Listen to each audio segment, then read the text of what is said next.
नमस्कार दोस्तों। आज 9 सितंबर है और आज जो आपने न्यूज़ सुनी होगी, महारानी एलिजाबेथ का निधन हो गया है।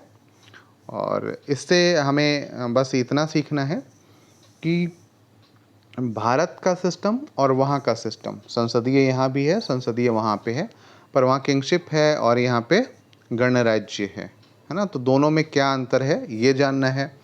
भारत और चीन एलएसी से अपने जो ट्रुप्स हैं उनको हटाने पे सहमत हो गए हैं। ठीक है, तो उनको हटाने पे सहमत हो गए, तो किस पॉइंट पे सहमत हुए हैं, कहाँ पे वो चीज़ें मतलब हटेंगी, इसके बारे में देखना है आपको। Uttarakhand panel 6 input on UCC uniform civil code के बारे में बात की गई है। तो यूनिफॉर्म सिविल कोड भारतीय संविधान में कहाँ पे है, यह आर्टिकल 44 इसके बारे में क्या प्रावधान करता है, इसको देख सकते हैं। ठीक है, इसके बाद है 3 फिक्सेस की question for examining EWS quota. EWS quota अभी उसका मामला जो है सुप्रीम कोर्ट में चल रहा है। वहाँ के संवैधानिक पीठ द्वारा इस पर निर्णय लिया जाएगा और इस पे यह बताया जाएगा कि यह संवैधानिक है या संविधान के मूल ढांचे को प्रभावित करता है, इसके बारे में बात की जाएगी। तो इसे आप देख सकते हैं, इस पर निर्णय आता है, उस पर और हम बात करेंगे। इंडिया रैंक्स 132 इन एसडीआई एज स्कोर ड्रॉप्स, है ना। तो जो ह्यूमन डेवलपमेंट इंडेक्स है उसमें भारत को 132वां स्थान दिया गया है। ये काफ़ी नीचे है और यदि हम पॉजिटिव रूप में देखें तो इतना नीचे हम नहीं जा सकते। यूरोपीय स्टैंडर्ड और इनके मानकों पे बात होती है। यदि हम इसे कुछ सीखना चाहें तो ये देख सकते हैं कि हमें क्या करना चाहिए और क्या हम कर सकते हैं इसके बारे में। इसके बाद एक न्यूज़ है यहाँ पे, why was West Bengal left out of talk with Bangladesh. Bangladesh के साथ साथ कई नदियाँ हम साझा करते हैं, लगभग 54 हैं। 54 में जो नदियाँ, उनमें तीस्ता, मेघना, ब्रह्मपुत्र, गंगा, इस तरीके की नदियाँ शामिल हैं। तो ममता बनर्जी का कहना है कि सबसे पहले बांग्लादेश हमारा चहेता है, लेकिन वेस्ट बंगाल के किसान हमें सबसे पहले देखना होगा, इसके बारे में बात की गई है। ठीक है, तो ये है यहाँ पे। इसके बाद जो है पेज नंबर 4 पे है। 4 पे ये है कि जो लोन द्वारा ऐप दिया जा रहा है, ऐप द्वारा लोन दिया जा रहा है, सॉरी, ऐप द्वारा जो लोन दिया जा रहा है, ये काफ़ी घातक साबित हो रहा है। घातक साबित इसलिए हो रहा है कि युवा इसके जाल में फंस जाते हैं, क्योंकि ये आसान प्रक्रिया से लिया जाता है और फिर उन युवाओं पे इतना दबाव डाला जाता है कि वो आत्महत्या तक करने को मजबूर हो जाते हैं। मानसिक डिप्रेशन, ये इस तरीके की चीज़ें तो होती ही हैं, वो आत्महत्या तक करने को मजबूर हो जाते हैं। तो इसे किस तरीके से रोका जा सकता है, आरबीआई गाइडलाइंस क्या जारी की जा सकती है, आप इसके बारे में थोड़ा सा यदि आंसर लिखना हो तो इस तरीके से लिख सकते हैं कि हमारे देश में इस तरीके का प्रचलन बहुत पहले से है, महाजनी प्रथा के रूप में भी है, लेकिन अब जो है यह डिजिटल रूप ले रहा है और यह दबाव बना रहा है। तो इसे किस तरीके से रोका जा सकता है? रोका इस तरीके से जा सकता है कि आरबीआई इस पर काम करे, मॉनेटरी पॉलिसी ऐसी बनाए कि माइक्रो फाइनेंसिंग की जा सके, है ना। मोहम्मद यूनुस का, जो बांग्लादेश के एक अर्थशास्त्री हैं जिन्हें नोबेल मिला था, उस तरीके के उपाय किए जा सकते हैं जिससे इस तरीके के लोन बहुत आसानी से मिल जाएं, है ना। इसके बाद जो है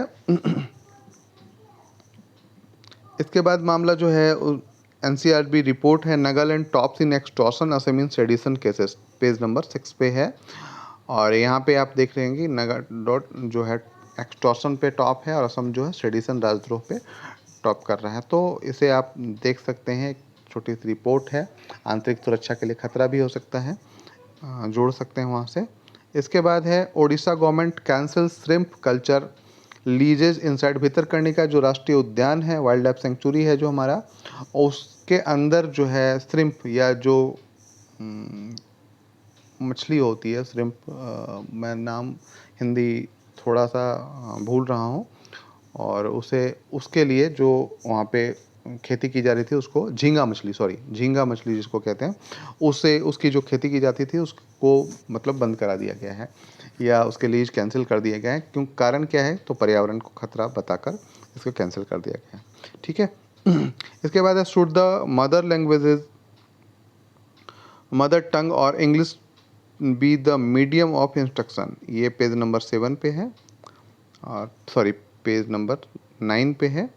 और इसमें दो विदुषियाँ हैं, एक का नाम अनीता रामपाल और दूसरे का नाम वी बसंती देवी है। एक यूनिवर्सिटी ऑफ दिल्ली और दूसरे यूनिवर्सिटी ऑफ तमिलनाडु से है। दोनों की बातों को यहाँ पे लिया गया है और बताया गया है कि किस तरीके की चीज़ें, क्या अंग्रेजी को या मदर टंग को इंस्ट्रक्शन का माध्यम बनाया जा सकता है। और इस पे फिर बात हो जाएगी कि न्यू एजुकेशन पॉलिसी से ये कहाँ टच करता है ना।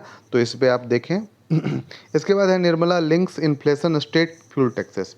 निर्मला सीतारमन जो हमारी वित्त मंत्री, उन्होंने कहा है कि स्टेट जो राज्य जो फ्यूल टैक्सेस लेते हैं उसके कारण से जो इन्फ्लेशन है वो उस पर असर पड़ रहा है। तो राज्य सरकारें जो टैक्स लेती हैं उससे असर पड़ रहा है, और उन्होंने पल्ला झाड़ लिया इस तरीके की केंद्र सरकारें टैक्स कम कर चुकी हैं। तो सिर्फ एक कारण ये नहीं हो सकता, और भी कई कारण हैं जिनको आपको सोचना चाहिए। इन्फ्लेशन के क्या क्या कारण हो सकते हैं, बेसिक से आप इकोनॉमी पढ़ लीजिए, वहाँ पे क्या क्या कारण बताए गए हैं उनको एक उस पर डालिए, बेस वहाँ से क्लियर करिए, और वर्तमान में जो चल रहा है उससे वहाँ से जोड़िए। इससे क्या होगा कि आपका बेसिक भी मजबूत होगा और अभी से आप जोड़ भी पाएंगे। ठीक है। इसके बाद है Naga team continue talks on constitution. Naga आपको पता ही होगा, यदि आप नए बच्चे हैं तो आपको शायद नहीं पता हो, लेकिन बृहत्तर नागालैंड की मांग की जाती रही है नगाओं द्वारा, और इसमें उनके अलग संविधान की भी मांग और अलग झंडे की भी मांग की जाती है। तो इन्होंने कहा है कि इसके संबंध में कुछ केंद्र सरकार के साथ कुछ सहमति बनी है। तो खैर देखेंगे। यूएस टू रिफिट पाक F-16 इंडिया साइलेंट। अमेरिका ने पाक के F-16 विमान को फिट कर रखने के लिए कुछ पैसे दिए हैं, पर इसमें भारत ने चुप्पी साध रखी है। देखो दोस्तों, मैं एक चीज़ बताता हूँ, अंतर्राष्ट्रीय स्तर पे ना कोई अस्थाई दुश्मन होता है ना कोई अस्थाई दोस्त होता है। अभी जैसे वोस्टॉक 2022 में भारत चीन के साथ, है ना, सैन्य अभ्यास कर रहा है, उसी प्रकार से तो हमें इस पर बहुत ज़्यादा ध्यान नहीं देना चाहिए। इस तरीके की चिंताएं यदि होती हैं तो सीधे सीधे हम अमेरिका के साथ उठा सकते हैं। इसके बाद जो है एक इम्पॉर्टेंट है, ECP lift rate by record 70 BPS मतलब बेसिस पॉइंट जो है उसको ऊपर किया है। और यूरोपियन सेंट्रल बैंक अनाउंस किया है। तो यूरोपियन सेंट्रल बैंक जब भी कोई बड़ी संस्था इस तरीके के कदम उठाती है तो उसका प्रभाव दुनिया पर पड़ना ही पड़ना होता है। यदि रेट ऊपर किया गया है तो लोन कम मिलेंगे, सीधी सी बात है, लोन कम मिलेंगे तो बाज़ार में पैसा कम आएगा और इससे मंदी में जाने का खतरा और भी बढ़ सकता है, जिसकी चिंता अभी तक जताई गई थी, है ना। आज इतना ही है। यदि आप इस चैनल पर नए आए हैं तो लाइक सब्सक्राइब शेयर ज़रूर कर लें। धन्यवाद।